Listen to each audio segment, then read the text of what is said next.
do you have an idea of kind of the rotations tonight, just with a younger group? Do you want to give more to the young guys or as opposed to the experienced veterans? Yeah, we're going to give more to the young guys, get them out there. Nobody's going to play more than about 24, 25 minutes. But there are some combinations that I want to see, so we'll, manage it that way. And then fourth quarter, I'd assume we'd let some of the younger guys play, the guys who haven't gotten a chance to play. So we'll probably get 14 guys in today. First half will be pretty structured, and then after that, we'll kind of go from there. There's I think 3 coaches with the Suns of former NBA players. Right. 2, have you guys ever talked about that? Oh yeah, all the time. Wes and I are really close. So when I didn't have a job after Cleveland, Wes hired me him and Eddie Jordan hired me as an advanced scout with the Wizards. So, I mean, our fathers battled against each other. The 78 and 79 finals, they played against each other. They were always close. So Wes and I ended up being close. We were on the road together for years doing advance, and then he became an assistant coach, and we've been really close for a long time. So yeah, we talk about it quite a bit, and when we see pictures of our dads together, we'll shoot them to each other. Look at the young fellas. How'd you both end up so slender? That's a good question. I don't know.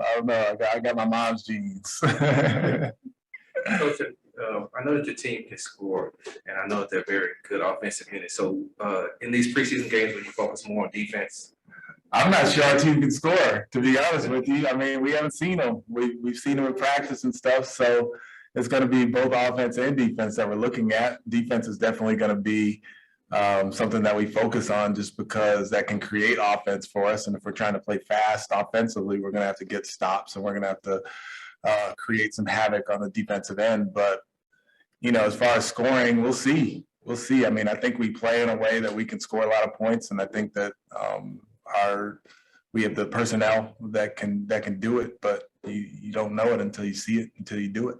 That was one thing that Jalen harped on, especially said him and the other rookies just harped on wanting to play better defense and pick up the tempo. Yeah. I mean, they've been on it as far as our coverages and all the things that we've been talking to them detail-wise about the defensive end. But what I'm looking for, especially tonight, is just the effort on the defensive end. We'll clean up all of that stuff. This is still just the beginning of the process. It's like the middle of training camp. So there's going to be some mistakes made, and there's going to be some things that we need to clean up. But the effort has to be there for it to be a successful night. Who are your 5 starters tonight, and what are some of the criteria that you're looking for when you determine who fits with what group? So we're going to start Kevin Porter Jr., Jalen Green, Eric Gordon, Christian Wood, and Daniel Theis. And I've just been messing around with the lineups, and I think that Kevin and Jalen kind of fit well together, and then having Eric out there as the defender that he can be, but also the shooting that he provides kind of fits with that group initially, but we'll see. And then the 2 bigs, we'll see how they fit together and how they work together. So it is a very much of a we'll see situation, but that was how I wanted to go tonight, and it could change on Thursday. Yeah, so you potentially use the preseason to maybe experiment with other guys? For sure. Yep. With Eric in the starting lineup, is that a conversation you have with him? Because I know last season, initially he preferred being in that second unit. He liked the stability of being in that second unit. Is that a conversation that you have with him throughout the preseason moving towards where he prefers? Yeah, we've been talking about it quite a bit and trying to figure out where he fits best for the group, how he feels most comfortable.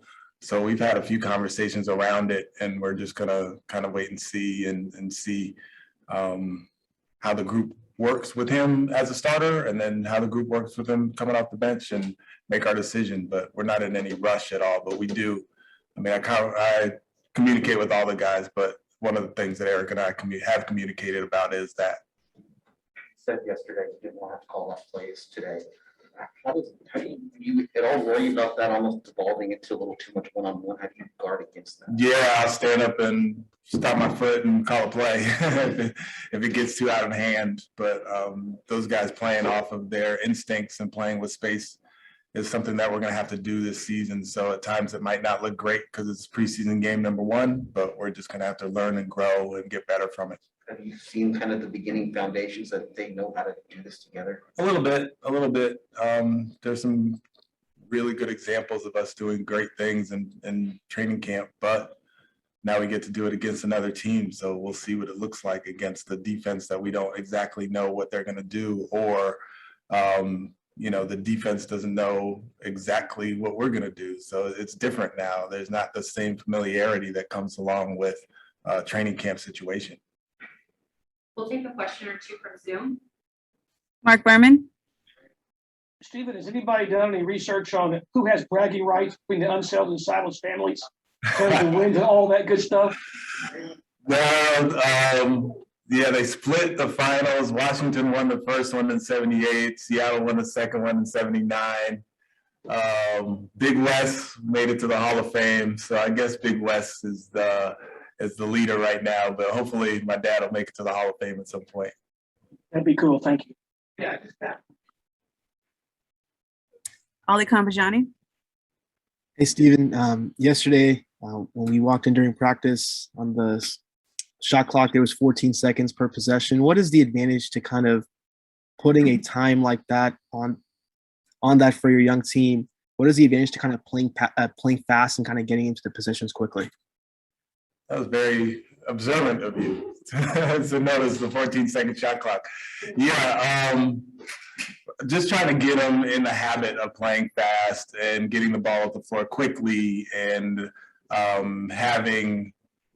making quick decisions on the offensive end is something that you can kind of force or nudge them in a direction to be able to do that with the shot clock. So yeah, we added at 14 seconds. They were getting it up the floor quickly. There were some ragged possessions as a result, but there are also some good possessions. And hopefully as we continue to do that over training camp, they'll get a little bit more comfortable with getting the ball up the floor quickly. And it also helps our transition defense because you have to get back and get set or you're going to get exposed.